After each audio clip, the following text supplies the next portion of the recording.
آج کے مسلمان کو اور ہر انسان کو وہ بنیادی ضرورت جس کی اس کو پریشانی بھی ہے، ٹینشن بھی رہتی ہے، جس کی وجہ سے انسان گناہ، معصیت، حرام اور اللہ کی نافرمانی کے اندر ملوث بھی ہو جاتا ہے، وہ ہے رزق کی ٹینشن۔ اور اگر ہم رزق کے مفہوم کو اور اس کے اندر برکات اور جو برکتیں ہیں اس کے مفہوم کو تھوڑا وسیع جاننے کی کوشش کریں تو انسان کی زندگی کی ہر ضرورت ہی اس کا رزق ہی بنتی ہے، چاہے وہ اولاد ہو، چاہے وہ مال ہو، چاہے وہ کھانے پینے کی اشیاء ہو، چاہے وہ سکون ہو، اللہ کی طرف سے یہ سب کچھ ہی رزق ہے۔ ان سب میں ایک تصور تو یہ ہے کہ انسان کی جتنی ضرورت ہے اس کو اللہ تعالیٰ یہ فراہم کرتے ہیں، اور دوسرا ایک اعلیٰ تصور ہے کہ اگر انسان کے پاس حصی اشیاء اور بنیادی ضرورتیں کم بھی ہوں تو اللہ تعالیٰ اس میں برکت ڈال دیتا ہے، جس کا مطلب ہے جو کم ہے وہ انسان کے لیے کفایت کر جاتا ہے۔ ایک زمانہ تھا جب مسلمانوں نے کم ریسورسز کے ساتھ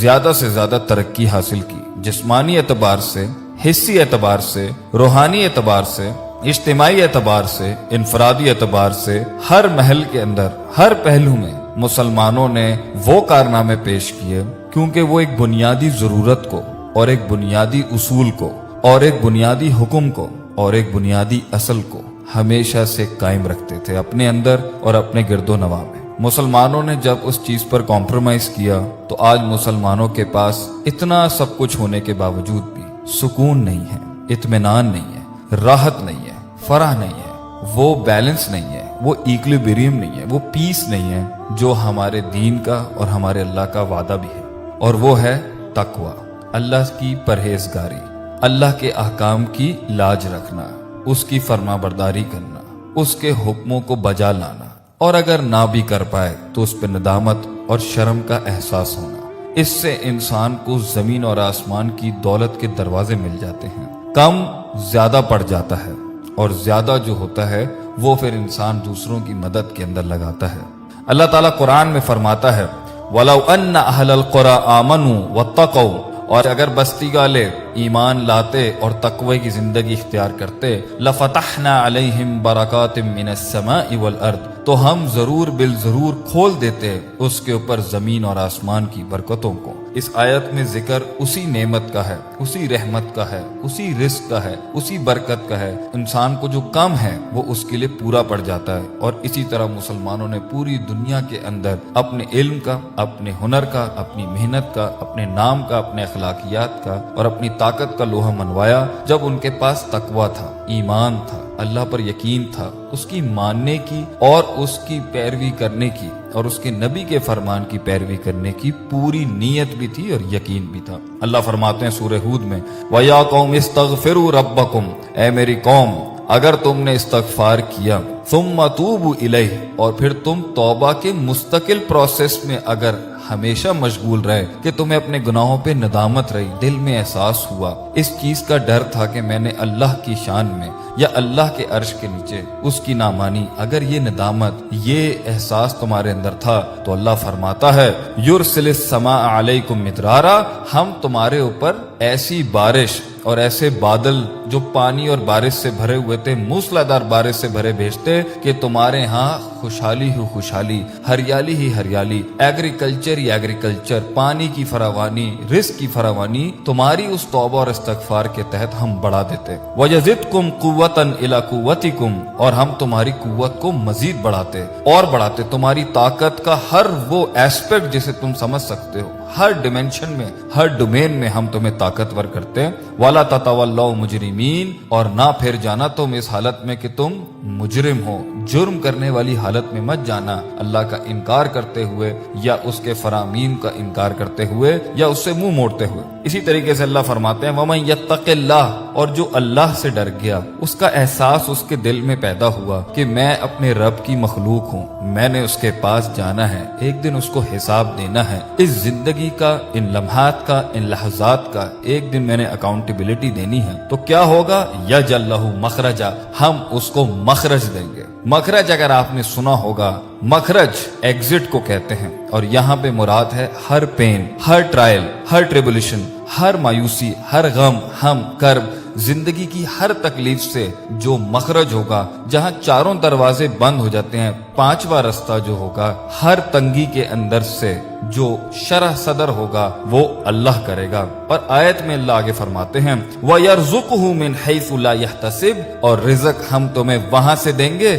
جہاں تمہارا گمان بھی نہیں جا سکتا۔ لیکن آگے اللہ نے ایک اور ارشاد فرمایا وَمَن يَتَوَكَّلْ عَلَى اللَّهِ، اور جس نے اللہ کی ذات پر کامل توکل رکھا، عقیدہ رکھا، یقین رکھا، اعتماد رکھا، جیسے کہ خالی پیٹ چڑیاں صبح نکلتی ہیں یہ سوچ کے نہیں کہ انہیں ملے گا نہیں ملے گا، اس یقین کے ساتھ کہ انہیں ملے گا ہی ملے گا، اللہ سنبھالے گا، اللہ کے سوا کسی اور کے آگے قلباً ظاہراً جسماناً عقلاً اور اپنے جسم اور اعضاء اور روح کے ساتھ کسی کے آگے نہیں جھکنا سوائے اللہ کے۔ جو ایسا توکل اللہ پہ رکھتا ہے فَهُوَ حَسْبُهُ، تو اللہ کہتے ہیں ہم اس کے لیے کافی ہیں، ہم اس کے لیے کافی ہیں۔ ان اللہ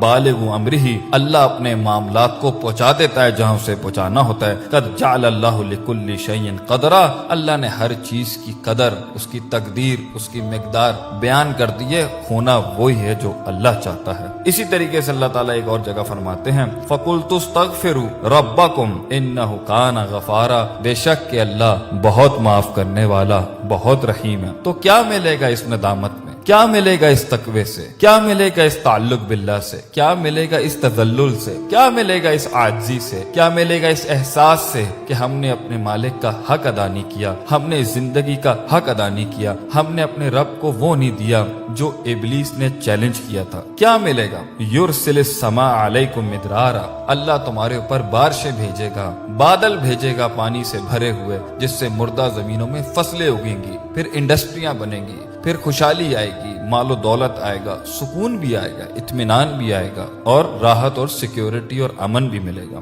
آگے اللہ فرماتے ہیں وَيُمْدِدْكُمْ بِأَمْوَالٍ وَبَنِينَ، اور ہم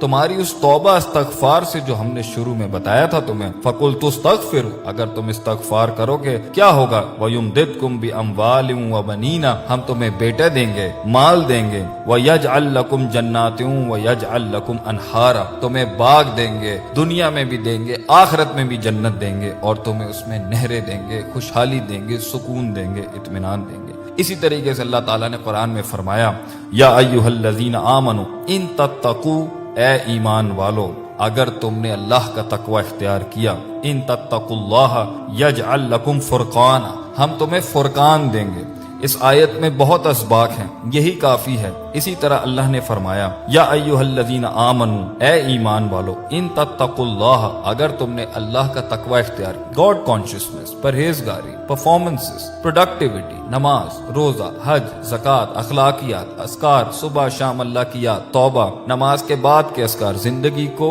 جھوٹ سے بچانا، دھوکے سے بچانا، فریب سے بچانا، ربا سے بچانا، شرک سے بچانا، چوری سے بچانا، بد نظری سے بچانا، ہاتھ، پیر، پیٹ، آنکھ، منہ، کان کے گناہوں سے بچا کے رکھنا، غیبت سے بچا کے رکھنا، لوگوں کی عصمت، لوگوں کی عزتوں کو پامال کرنے سے بچا کے رکھنا، حق کا ساتھ دینا، امر بالمعروف کرنا، نہی عن المنکر کرنا۔ اگر تم اس نہج کے اوپر چل رہے ہو تو کیا ہوگا؟ ان تتقوا اللہ، اگر تم اس تقوی کو اختیار کرو گے، یجعل لکم فرقانا، اللہ تمہیں فرقان دے گا۔ اور یا فرقان سے مراد ہے وہ دلیل، وہ مائنڈ سیٹ، وہ ریشنل، وہ مکالمہ کرنے کی اور مباحثہ کرنے کی اور وہ مناقشہ کرنے کی اور وہ آرگیومنٹ کرنے کی پاور دے گا جو حق اور باطل کو تفریق کر سکتی ہے۔ آج کا سب سے بڑا کنفیوژن ہی ہے، لوگ کہتے ہیں ہمیں سمجھ ہی نہیں آ رہی، اتنا گچ مچ ہو چکی ہے اس میں، it is been so much contaminated کہ ہمیں پتہ نہیں ہے کہ ہم حق تک پہنچے کیسے۔ اللہ فرماتا ہے تو اللہ سے ڈر جا، تو وہاں فرماتا ہے اللہ کہ ہم تجھے مخرج دیں گے، یہاں اللہ کہتا ہے ہم فرقان دیں گے۔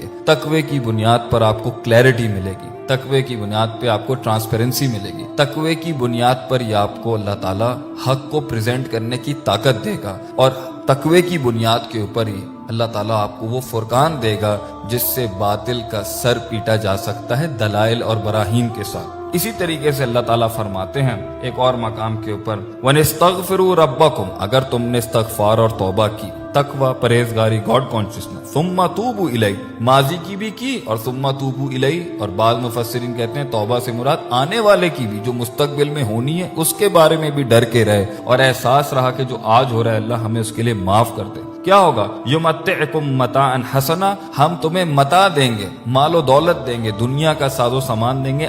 آگے حسنا کی صفت لگا دی، کیا؟ وہ ہم تمہیں اچھا مال دیں گے، الی اجل مسمی ویؤتی کل ذی فضل فضلہ، اور اسی طریقے سے ہم ہر فضل والے کو اس کا فضل عطا کر دیتے ہیں۔ تو ان ساری آیات سے ہمیں یہ پتہ چلتا ہے کہ اگر انسان آج مسلمان اپنے رزق میں، اپنی زندگیوں میں، اپنی اولاد میں، اپنے مال میں امن، سکون، راحت، فرح اور وہ بیلنس اور ایکولیبریم چاہتے ہیں جسے اللہ تعالیٰ نے کہا تھا الذی اطعمہم من جوع وآمنہم من خوف، خوف سے امن اور بھوک سے تمہیں کھانا چاہیے، کیا کرو؟ فلیعبدوا رب ھذا البیت، عبادت کرو، تقوی حاصل کرو۔ وَلَوْ أَنَّ أَهْلَ الْقُرَىٰ آمَنُوا وَاتَّقَوْا، ایمان تقوی کرو، لَفَتَحْنَا عَلَيْهِمْ بَرَكَاتٍ مِّنَ السَّمَاءِ وَالْأَرْضِ، زمین آسمان اپنی برکتیں کھول دے گی۔ یہ سب چیزوں کو اگنور کر کے، اسپرچول لائف کو چھوڑ کر، روحانی زندگی کو مائنس کر کر، اللہ کو مائنس کر کے اگر ہمیں لگتا ہے کہ ہم اپنی زندگی کو کنٹرول کر سکیں گے، امت کو ایک جگہ پر لے کے جانا